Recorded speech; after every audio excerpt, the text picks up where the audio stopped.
nós vamos mais uma vez estar, nesse encontro, nesse culto, para a gente conversar sobre a Bíblia. Mas não especialmente sobre a Bíblia, mas sobre o recado que ela busca passar para nós, que é a revelação de Deus.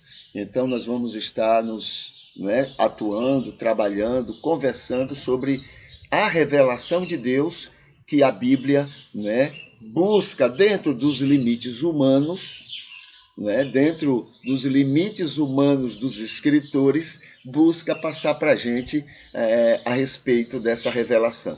A gente tem lembrado que o grande resumo de toda a Bíblia é exatamente João 3,16, Porque Deus amou o mundo de tal maneira que deu seu Filho unigênito. Então, se você tem uma ideia sobre este versículo, tudo mais na Bíblia se torna muito claro, porque esse é o grande resumo da Bíblia. Qual é o resumo de João 3,16? Uma palavra que é amor. Amor de Deus para conosco, tá? Então, entendendo isso, tendo ideia do que seja amor, não esse amor humano, esse amor tão limitado que a gente tem, mas o amor divino, o amor completo. Tendo uma ideia sobre isto, a gente então vai para o coração da revelação de Deus. Esse é o grande alvo, o grande objetivo do Senhor. Aqui em Salmo 119, versículo 46, o texto diz assim: falarei dos teus testemunhos perante os reis, e não me envergonharei. Eu vou testemunhar, eu vou falar, eu vou pregar, eu vou falar, eu vou viver, digamos assim, os teus testemunhos, Senhor, perante o mundo todo, perante os reis, e não me envergonharei. Aí a paráfrase terapêutica diz assim: somos bem-aventurados, pois o Senhor Deus, com a nossa permissão inicial, porque Deus não força ninguém a nada, tá? Com a nossa permissão inicial, por seu Espírito em nós, pela presença do Espírito Santo em nós, atendendo ao seu plano salvador da graça, o projeto de salvação que Deus tem, atendendo a esse plano salvador, tem nos feito cada vez mais grandes testemunhas vivas de sua palavra diante de todo o mundo, em todo o tempo, em todas as circunstâncias, até perante as autoridades, com toda ousadia e mansidão. Com toda ousadia e mansidão. Tá? Como Jesus fez até ao ponto de dar a sua própria vida. Tá? Então, o Espírito de Deus é quem nos conduz, nos leva a testemunhar da palavra do Senhor no mundo, em todas as circunstâncias, em todas as condições, de uma maneira, eu queria chamar bem a atenção para isso, de uma maneira ousada, porém mansa, excepcionalmente, exageradamente mansa. E a grande ousadia de testemunhar essa palavra é aquilo, resumindo, é aquilo que Jesus mencionou. É muitas vezes dando a outra face.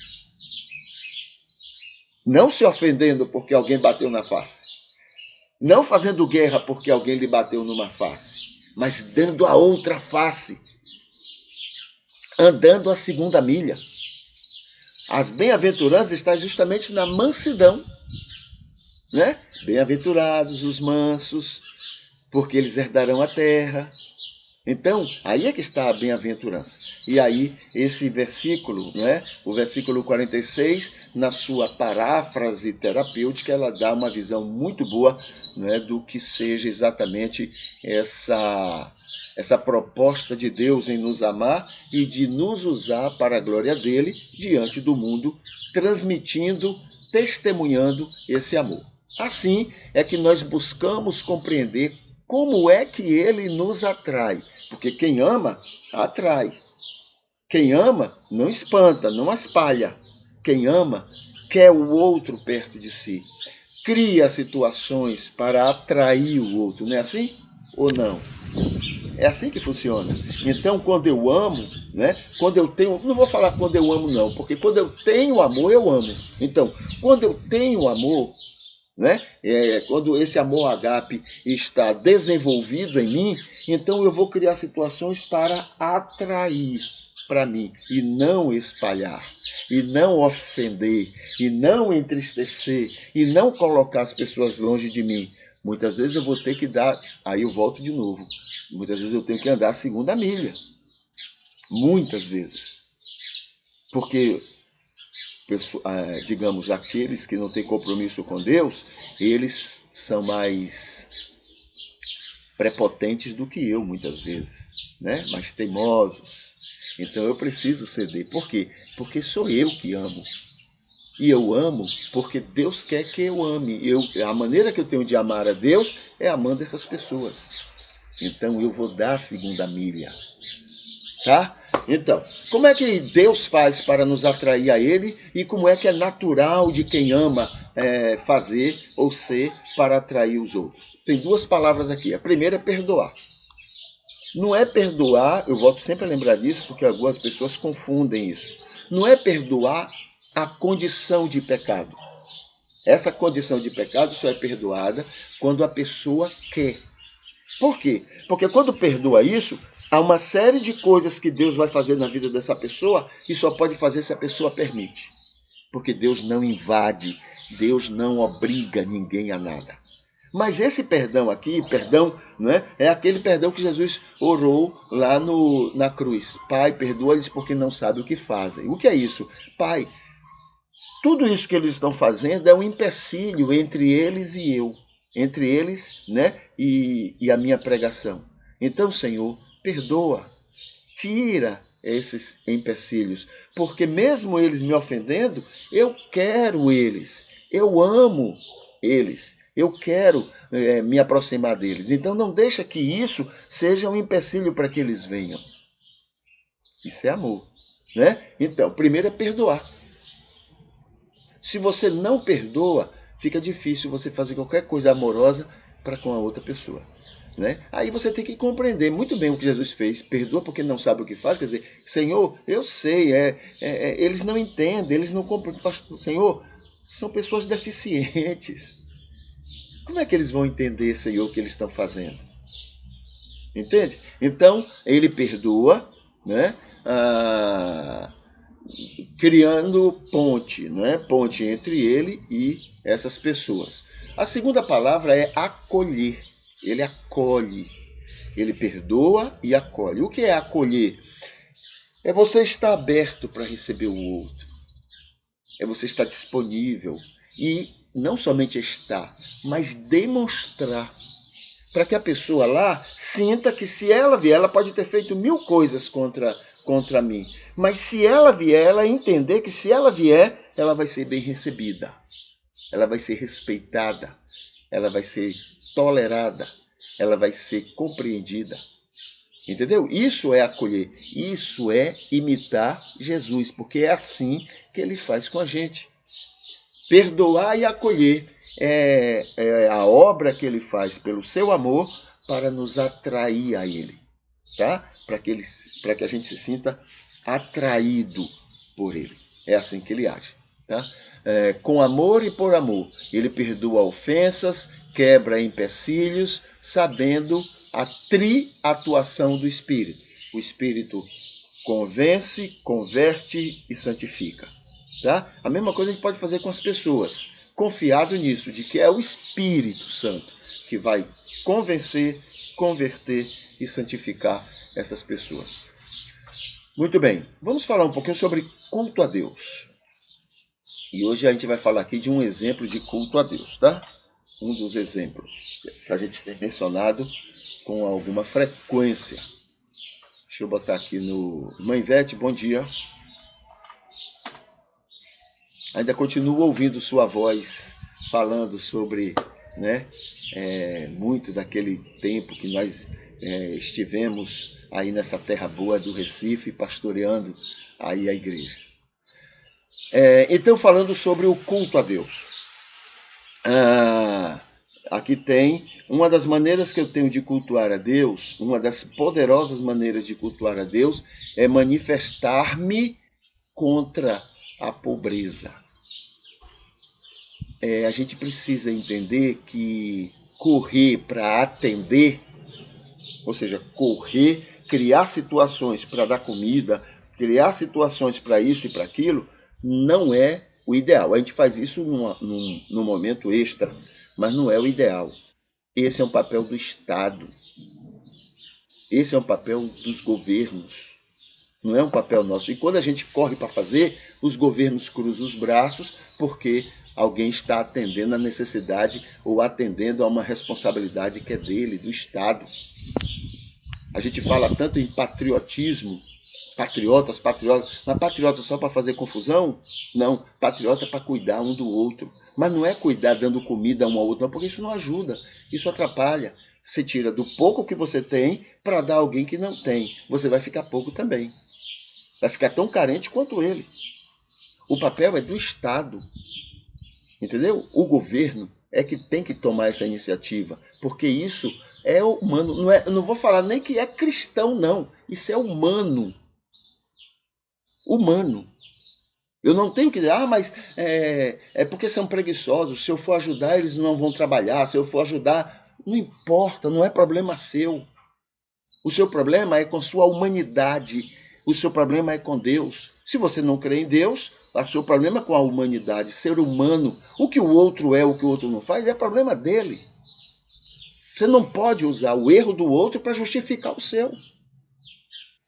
Entende? Então, não é correr lá para dar comida, mas é que ter um Estado, um governo, que se preocupe com essa situação.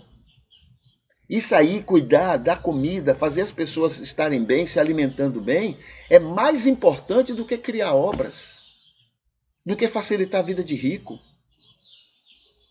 Entende? Então, manifestar-se contra a pobreza. A gente, né? Então, como é que eu cultuo domingo, mas não estou nem aí para a pobreza? Não, tanto faz. Né? Eu tenho um bairro no meu município que declaradamente é de pessoas miseráveis, pessoas que estão passando fome, enquanto tem aquele povo ali, aquele bairro. Como é que eu consigo adorar a Deus? Que Deus insensível é o que eu creio. É um Deus que gosta de ser bajulado, entendeu? Gosta de ser bajulado em vez de estar interessado em abençoar aquelas pessoas. Então é assim que a gente entende o nosso Deus. Não, bajulando ele tá bom demais. Eu não preciso me preocupar com as pessoas que ele ama, não. Isso foi passado para a gente. Na verdade, não é muito culpa nossa. Temos culpa, mas não é tanto culpa nossa. Foi passado para a gente. Entendeu? Nós temos uma religião, um cristianismo que alimenta esse tipo de coisa. Ele vive disso. Tá? E a igreja primitiva já fazia isso, né? Bajular não quem precisa, mas bajular quem não precisa. Bajular o rico. Tiago reclama isso. Né? Para, irmãos, de ficarem bajulando esses homens só porque eles têm dinheiro, porque eles têm vida de rico. Né? A melhor cadeira é deles. Vocês ficam aí bajulando eles, dengando eles. Para com isso. Isso não é cristão.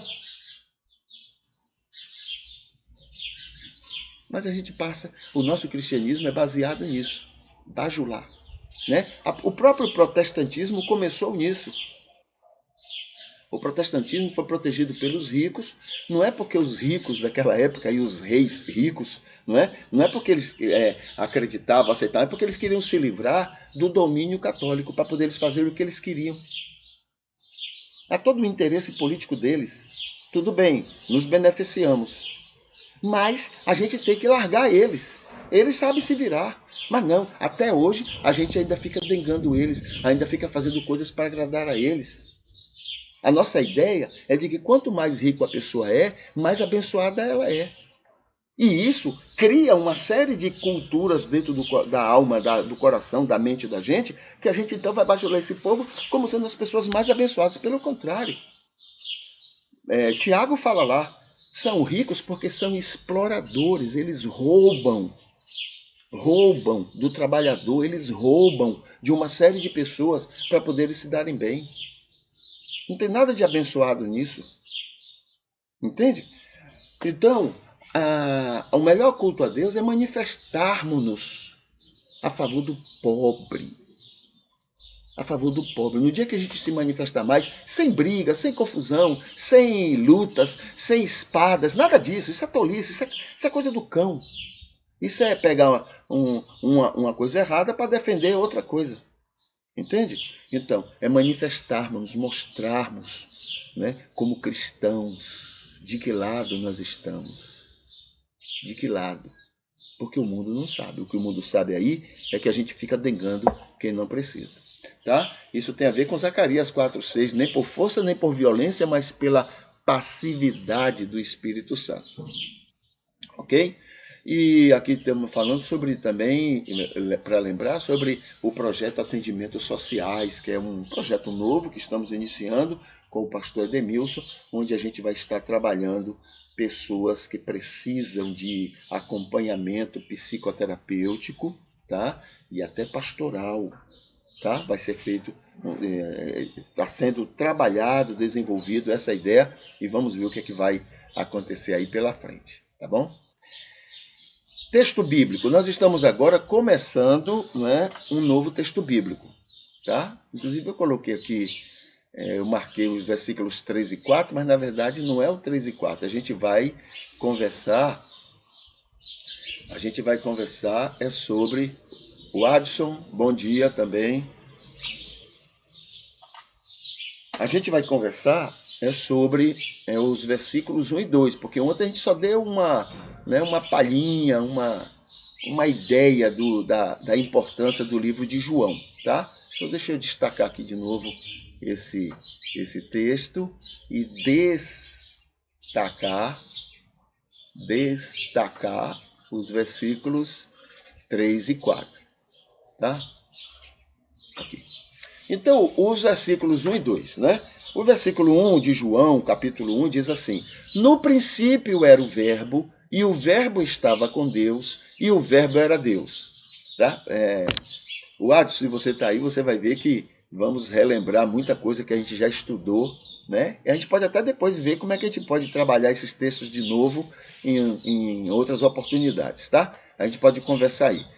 Outro dia eu tentei colocar o pastor Edemilson aqui, né, presencialmente no culto, e eu tive algumas dificuldades aqui com a tecnologia. Talvez dessa maneira fica complicado, mas a gente pode descobrir outras maneiras da gente estudar melhor esse texto. Então, olha, no princípio era o verbo, e o verbo estava com Deus, e o verbo era Deus. Está todo mundo lembrado de ontem, quando nós conversamos sobre esse texto, dizendo que o Evangelho de João não foi escrito para evangelizar, mas foi escrito para fazer defesa da fé, tá? A defesa a respeito de Jesus, não como apenas entre aspas, um fantasma, só o espírito, mas também com o intuito, com o desejo de apresentar Jesus como 100% Deus, 100% homem. Tá? Ele veio e encarnou-se mesmo. Não é somente a ideia de que ele assumiu um corpo humano, não. Né? Como se fosse um Deus que assumiu um corpo humano. Não é essa a ideia, não. É muito mais do que isso. É a ideia de que ele, Deus, tornou-se homem, encarnou-se, tornou-se exatamente como os homens são, 100% homem como eu e qualquer outra pessoa, mas também 100% como Deus, né? Sem tirar nem pôr. Então, essa é a ideia de João. E aqui quando ele fala no princípio, o princípio aqui era... lembra que nós conversamos quando falamos sobre a graça, né? Antes de criar o homem, antes de criar o ser humano, ou antes de pensar no ser humano, né? Deus já... a palavra não é existia, não, mas Deus já era. Né? A ideia de era é a ideia de que Deus é eterno. Ele não existia. Existir é uma coisa que tem começo, meio e fim. Isso é existir. Mas Deus não existia. Deus era, é eterno, né? Sempre, vamos dizer assim, sempre existiu. Pronto. Então, no princípio, antes de criar o homem, Deus então já era, né? Já existia, era o Verbo, e o Verbo estava com Deus, e o Verbo era Deus, ou seja, o Verbo aí é Jesus. No princípio, Jesus já era Deus, estava com Deus, né? E era o próprio Deus. Essa é a ideia que João está apresentando aqui, tá? É uma linguagem, né? É uma linguagem própria da época para chamar a atenção dos gnósticos de que Jesus e Deus eram a mesma divindade, tá? Pessoas diferentes, mas era a mesma divindade. O Verbo o Verbo era uma pessoa, mas ele era o próprio Deus. Essa é a ideia do versículo 1. Isso tudo antes de criar o homem, antes de criar o universo, antes de criar qualquer coisa, Deus, Jesus, já era. Isso não quer dizer necessariamente que havia um Jesus e um Deus. Entendeu? Não é essa a ideia. A ideia é de que existia, que Deus era. Deus sempre existiu. Deus, o único Deus. Agora, Deus, ele tinha o potencial e tem, né, como Deus que ele é onipresente, onipotente, onisciente, ele pode estar ao mesmo tempo em vários lugares, né? Ele pode conhecer tudo, ele tem poder suficiente para qualquer... vamos assim, teoricamente, ele tem poder para fazer e ser qualquer coisa. Qualquer coisa. Teoricamente, claro, porque se Deus é amor, ele não conseguiria ser alguma coisa ou alguém diferente disso. Entendeu? Ele não conseguiria. Mesmo com todo o poder do mundo, ele não conseguiria. Tá? Porque a essência dele é amor. Ele não conseguiria ser ou fazer, inclusive ele não consegue ser nem fazer nada que seja contrário ao seu amor, que ofenda o seu amor, que ofenda a sua santidade, que ofenda a sua justiça. Então Deus não consegue ser injusto, tá? Não consegue fazer alguma coisa contrário à sua essência. Teoricamente ele pode tudo. Na prática ele não pode tudo. Ele só pode aquilo que seja coerente com seu amor, sua justiça e sua santidade. Aí é que entra. Então ele não criou Satanás. Realmente, não criou nada que seja contrário a ele, contrário ao seu amor, à sua justiça e à sua santidade. Tá bom? Então, lembrando disso. Isso aí é uma conversa também para um outro momento, que até já conversamos aqui, mas a gente pode conversar em outro momento.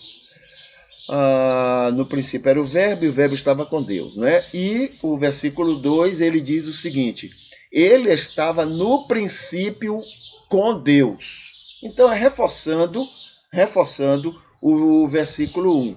Ele, Jesus, ele, o Verbo, estava no princípio. Se ele era o próprio Deus, então ele estava com Deus, né? Lá no princípio. O princípio aí é o momento antes da criação do universo, tá? É esse momento. Ok. Lembrado disso, o versículo 3 a gente conversa um pouquinho amanhã. Vamos aqui para o recado bíblico aos ricos. Esse recado bíblico aos ricos é uma preocupação de tentar entender aquela palavra de Jesus ao jovem rico, né? Quando Jesus disse para ele assim, olha, vá, venda tudo que você tem, dê tudo que você vendeu, né? O dinheiro, dê tudo aos pobres, venha e siga-me. E é tentando entender o que é que ele está dizendo aí, porque o cristianismo capitalista tem uma resposta. Entendeu? Não é bem assim, né? Não é bem assim, não é desse jeito, não. Ele está aí usando, né, uma maneira de falar, olha, você não deixe, seja rico, continue rico, seja cada vez mais rico, mas não deixe o dinheiro lhe dominar. É isso que Jesus está falando. Quem me impede, né, de você estar comigo é porque você não é o dinheiro, é porque você, né, se deixa dominar pelo dinheiro. Tem uma certa razão, mas não é isso que Jesus está falando, não. Pelos outros momentos que Jesus esteve falando e pelo testemunho da igreja primitiva, pelo testemunho de Zaqueu, pelo testemunhos outros que a Bíblia mostra, não é isso que Jesus está dizendo, não. O que Jesus está dizendo mesmo é o seguinte: torne-se um pobre e siga-me. É isso que ele está falando. Abra mão da riqueza e me siga. Então, quais são os motivos para Jesus ter dito isso? Então, o primeiro motivo que já conversamos em momentos anteriores é o seguinte: não se consegue servir a dois senhores. Esse é o primeiro motivo por que Jesus falou aquilo para o jovem rico. Primeiro motivo, por que eu quero que você se torne um pobre, né, para me seguir? Porque ninguém, não tem esse bom, não tem você nem ninguém que consegue servir a dois senhores. Tá? Esse é o primeiro caso. O segundo motivo, para ser de Deus, deve ressarcir os explorados. Para você me seguir, você tem que voltar e pagar justamente as pessoas que você explorou. Entendeu? Ressarcir aquelas pessoas que você explorou. Não é devolver o que você tomou, não. É você devolver com juros aquilo que você tirou delas. Foi isso que Zaqueu, né, agiu ou disse ao Senhor que iria fazer. O terceiro motivo, não é que o amor às riquezas é a causa de todos os males. Abra mão da sua riqueza, porque é ela que produz todos esses males no mundo. E isso não condiz com o testemunho, né? Se eu quero que você seja luz e sal do mundo, como rico, você não vai conseguir fazer isso, ser luz e sal. O quarto motivo: as riquezas deixam o evangelho raso. Mateus 13, 22. Lembrando o seguinte, vai ser lembrado aqui, mas vou lembrar logo agora. Lembrando que classe média não é rica. Entendeu? Porque quando a gente fala tudo isso, o rico não escuta essas coisas, não. O rico, ele está lá ocupado em outras coisas, ele não tem tempo para isso. Quem escuta essas coisas que a gente fala é classe média. Aí a classe média se ofende. Não é assim. Como se ele fosse rico, ele pensa que é rico. A classe média pensa, botaram na cabeça dele que ele é rico. Por quê? Porque ele olha o pobre. Aí ele age com o pobre do jeito que o rico age com ele e com o pobre. Porque ele quer ser rico, ele quer mostrar que é rico. Entendeu? Então, é importante lembrar isso. Classe média não é rica. Rico é aquele que tem 2 vezes mais do que o que precisa. Né? 2 vezes mais. Ou seja, é aquele que já conseguiu tudo que tem e o dinheiro que ele tem guardado, o dinheiro que ele diz que está investido, aquele dinheiro dá para comprar 2 vezes mais o tipo de vida que ele já tem. Esse é rico. Né? Ele já tem tudo ali, mas aquele lá dá o dobro do que ele tem. Classe média não tem isso. Classe média é aquele que dá duro para poder ganhar o dinheirozinho dele no fim do mês e tentar ver se consegue o que precisa. Entendeu? Então, é lembrado disso. Porque a gente não quer que a classe média se ofenda. É preciso entender que ela é pobre. Né? Só que é menos explorada do que o rico. Tá? Ou do que o pobre. Né? Menos explorado. E menos explorado ainda do que o miserável. Tá? Então vamos ver aqui. as riquezas deixam o evangelho raso. Na parábola da semente, diz que a semente caiu entre espinhos. Jesus contando. Aí ele disse que porque caiu entre espinhos, a pessoa é aquela pessoa que ouve a palavra, mas sufoca a palavra, não é? Com algumas coisas. Sufoca, como é que está aqui? E não deixa frutificar a palavra. Tá? Ele até escuta, Deus é amor, Jesus salva, aquelas coisas, né? Ele até escuta, até acha bonitinho, né? Tem uns até que dão 90% do ganho dele, Em vez de dar 10, ele dá 90. Tem uns caras assim, né? Mas não deixa frutificar. Por que não deixa frutificar? Aí Jesus explica. Porque as riquezas, né? Elas criam preocupações, criam ansiedades, criam medos, né? Então, medo de perder, medo de não ganhar mais do que já está ganhando, essas coisas todas. É criado. É um domínio que a grana tem sobre as pessoas, né?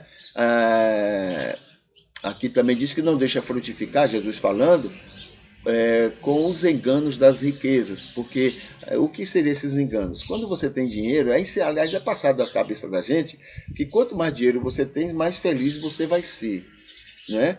Mais feliz. Inclusive, isso também está dito naquelas pessoas que dizem assim, dinheiro não traz felicidade, mas deixa na porta. Também é uma maneira de dizer que ela sabe que é o dinheiro que vai produzir isso. Né? As pessoas terminam acreditando nisso, desenvolvendo isso, e aí se sufocam mais ainda com isso. Os países ricos é onde estão o maior número de suicídios. Os países ricos. Não é pobre que se suicida, não. Tem pobre que se suicida, viu? Mas quando um pobre comete suicídio, já muitos ricos fizeram isso. Tá? Muitos ricos fizeram isso. Só que ninguém vai sair por aí falando que rico suicidou. Aí diz que foi uma enfermidade essa, uma enfermidade aquela, ou então não fala, ninguém sabe por que morreu. Essas coisas, né? Olha, a coisa aí é brava para proteger os ricos, né? Então veja, as riquezas faz com que a palavra que o rico escuta não frutifique nele. Deus, né? Aqui tem assim, quer ver?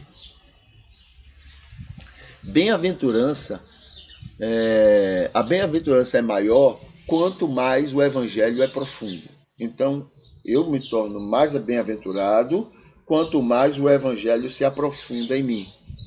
O que não acontece por causa das riquezas não permitem. As riquezas fazem com que fique no evangelho, no ouvir da palavra de maneira superficial.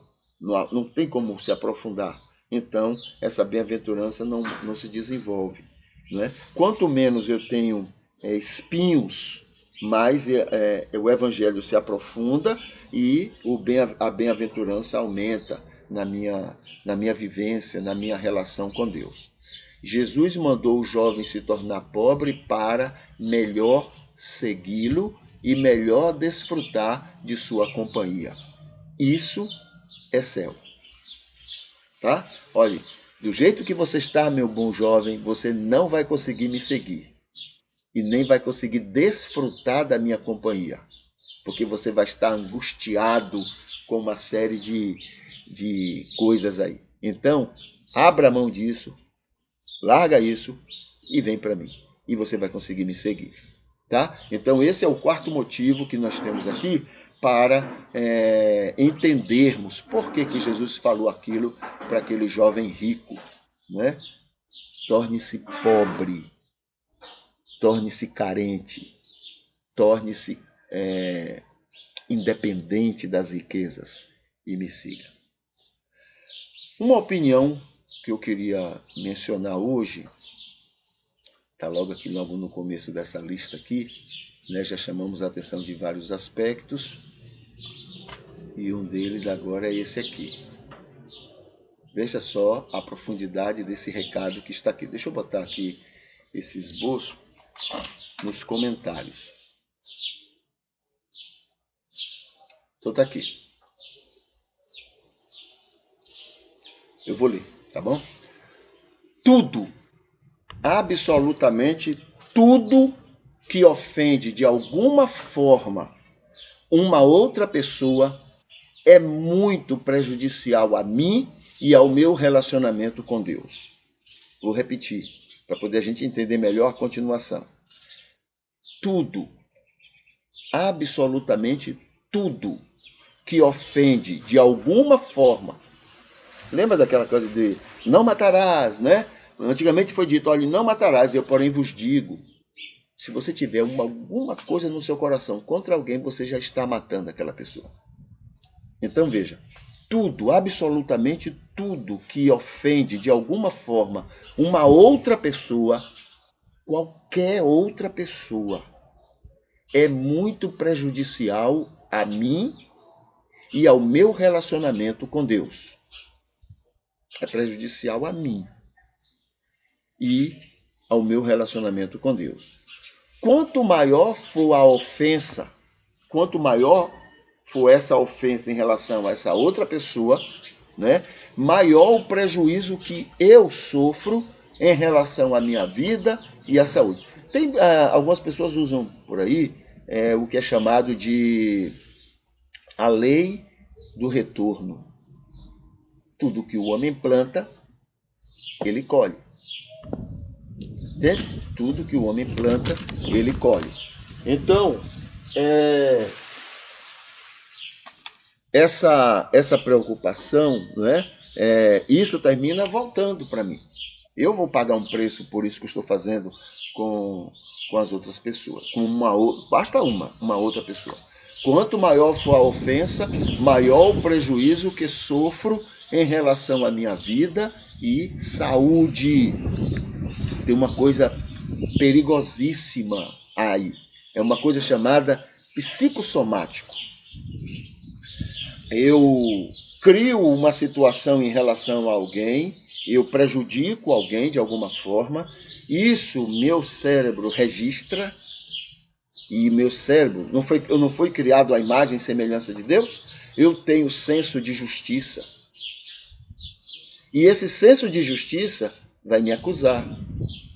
Eu posso ter 1000 argumentos. Aliás, quanto mais eu me acuso, mais eu invento argumento. Não, eu fiz isso por causa disso, por causa daquilo. Então, quando você vê uma pessoa se justificando muito, é porque ela está se autoacusando. Então, ela precisa encontrar uma defesa. Entendeu? A mente, o cérebro dela está cobrando dela aquilo. Então, ela descobre argumentos para defender aquilo que ela foi ou aquilo que ela fez. Entende? Então, quando o cérebro, né, a mente, está cobrando, a tendência, se eu não resolvo de alguma forma, se eu não resolvo de alguma forma, a tendência é isso se transformar em enfermidade. Pode ser uma enfermidade psicológica, mas também pode ser uma enfermidade no corpo, na saúde. A ciência diz que grande parte dos cânceres que existem por aí é consequência disto. Então, não é Deus castigando a pessoa injusta, não. Deus não castiga, Deus ama. Como é que Deus vai castigar? Deus entende por que ele está fazendo aquilo, por que ele fez aquilo, por que ele cometeu aquilo. Deus entende. Entendeu? São pessoas que estão sob o domínio do pecado. Então não é castigo de Deus, é porque é assim que funciona a vivência da gente, o cérebro, a mente, né? Funciona. E cai nessa coisa do psicossomático. Às vezes a pessoa está sofrendo dores e não sabe, e vai ao médico, mas diz, não vejo nada aqui, não estou entendendo nada, não tem motivo para você estar sentindo isso aí. Mas acontece que isso é resultado de uma mente que está culpando aquela pessoa por alguma coisa que ela fez, mesmo cheia de argumentos, mesmo cheia de razões, mas está cobrando dela e ela está pagando. Então é isso que essa frase, essa oração aqui está dizendo. Quanto maior for a ofensa, né, em relação a outra pessoa, maior o prejuízo que eu sofro em relação à minha vida e saúde e à minha convivência com o Senhor. Tá? Então, esse é a opinião, né, cristã que a gente quer falar hoje e que deve nos deixar alertas, né, sobre isso. A melhor coisa que tem é estar em paz consigo, com os outros, e tudo isso vai gerar paz com Deus. Né? Quando a gente está em paz com Deus também, isso termina gerando em nós paz com a gente e paz com as outras pessoas. Vamos aqui falar do Facebook. Deixa eu colocar aqui o esboço, né, sobre o Facebook. Aqui tem vários temas que as pessoas podem escolher um desses ou outro qualquer para a gente, numa primeira oportunidade, a gente conversar sobre esses temas, né? Então está aqui para as pessoas escolherem. Aqui atrás de mim tem uma imagem lembrando Jesus, não é? Conversando com algumas pessoas, provavelmente, né, 2, 4, 6, 8, 9, 10, 11, né? Provavelmente aqui com os apóstolos, né? Ou outras pessoas, mas é lembrando Jesus conversando com pessoas. E a gente vai então agora para as postagens. Deixa eu disponibilizar aqui o Facebook, deixa eu colocar aqui na tela. Está aqui, né? Deixa eu atualizar para poder começarmos bem no início. Pronto, está aqui. Aqui está o culto de hoje, né? Esse culto de hoje já está curtido por, cadê? São 5 pessoas que estão aqui. Pronto. Juliana Correia, Marcos Brandão, o Adson Costa, Lu Alves e Ivete Espíndola. Então, já são 5 queridos, né, que curtiram. Aqui tem, nos falando sobre o dia de hoje, como é que são? Os comemorativos do dia de hoje. Do mês a gente já sabe, é o mês amarelo, atenção ao suicídio, é o mês verde, pela atenção à doação de órgãos, e o mês vermelho, pela atenção ao coração, à saúde do coração. Tá? E hoje, dia 15, é dia do cliente, é o dia da medicina justa e social, é o dia das entidades que protegem os clientes, é o dia da flora pernambucana, lá em Pernambuco, é o dia em Pernambuco, né, dia da flora, dia nacional do musicoterapeuta, dia mundial da limpeza e das missões, dia da limpeza, dia das missões, dia de conscientização sobre linfomas e o dia internacional da democracia e da luta contra a falsa democracia, tá? Então, essa é os comemorativos do dia de hoje. Vamos ver mais? Aqui tem a entrevista ontem que nós tivemos com Cristina a respeito de harmonia conjugal e motivos para divórcio. Conversamos ontem. Aqui tem um vídeo estudo sobre religiões, no plural, religiões de Deus, tá? Então é um vídeo estudo. Aqui tem outro vídeo estudo sobre imagem e semelhança, também muito interessante, para a gente compreender quem somos nós, né? Por que somos o que somos como seres humanos. Aqui tem outro vídeo estudo sobre os 12 estilos literários nos textos bíblicos. 12 estilos literários. Aqui tem sobre um assunto que tratamos ontem no nosso culto matutino, que são as 3 peneiras, né? toda vez que a gente for falar alguma coisa, toda vez que a gente for conversar alguma coisa com alguém, devemos estar atentos, querendo agradar a Deus, principalmente, né? Querendo agradar a Deus, principalmente, precisamos passar o que vamos conversar sobre 3 peneiras. A peneira da verdade, da bondade e da utilidade. O que eu vou falar para essa pessoa, ou o que eu vou colocar na minha rede social, né, que está tão em voga, né? O que eu vou mencionar é uma verdade? Eu tenho certeza que é uma verdade? Segundo, é uma bondade, né? Ela é uma demonstração de bondade com as pessoas, ou com a pessoa que vai ser mencionada.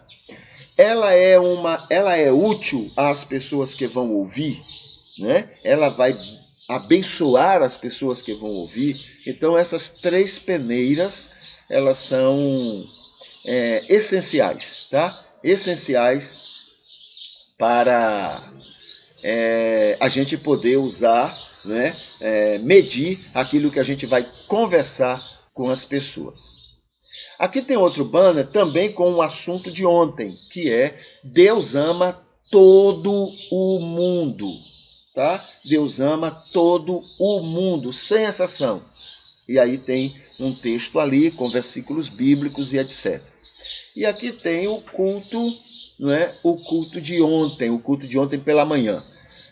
Foi curtido pela irmã Ivete Espíndola, Lu Alves e a Zilami Silva Lima. Então, são pessoas também queridas que curtiram o culto de ontem. Deixa eu olhar aqui se tem algum tema, algum assunto para a gente tratar.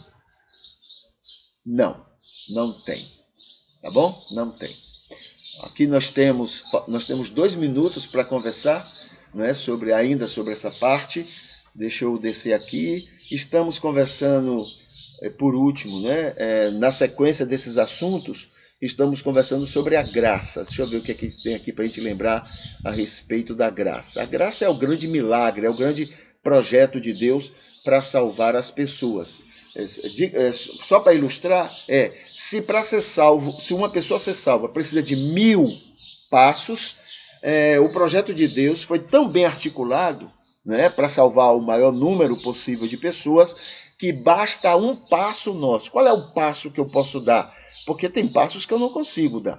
Mas qual é o passo que eu posso dar com as minhas limitações? É o passo de querer, desejar que o Senhor me salve. Pronto. A partir desse momento, eu quero, é o que a Bíblia entende como eu abrindo a porta do meu coração. Eu quero, aí nesse momento, Deus entra, Jesus entra, o Espírito Santo entra na minha vida e os 999 passos outros, ele vai trabalhar em mim para que eu vá dando, por causa da minha autorização, para que eu vá dando segundo a ajuda dele. Ele vai me ajudando e eu vou dando esses passos, né, no meu crescimento espiritual. Tá? Esse é o papel da graça.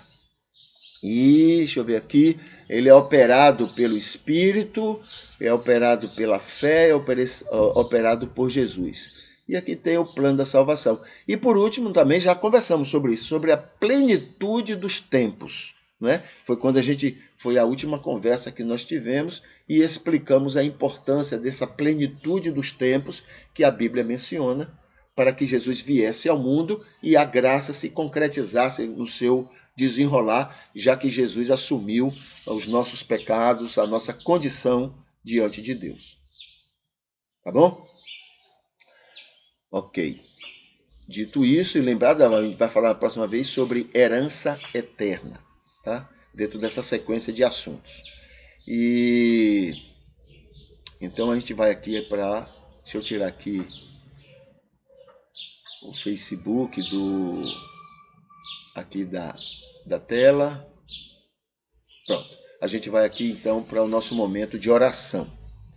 A gente vai orar. A gente vai agradecer por Deus usar pessoas para nos abençoar e vamos pedir que Ele nos use para abençoar as pessoas ao nosso redor.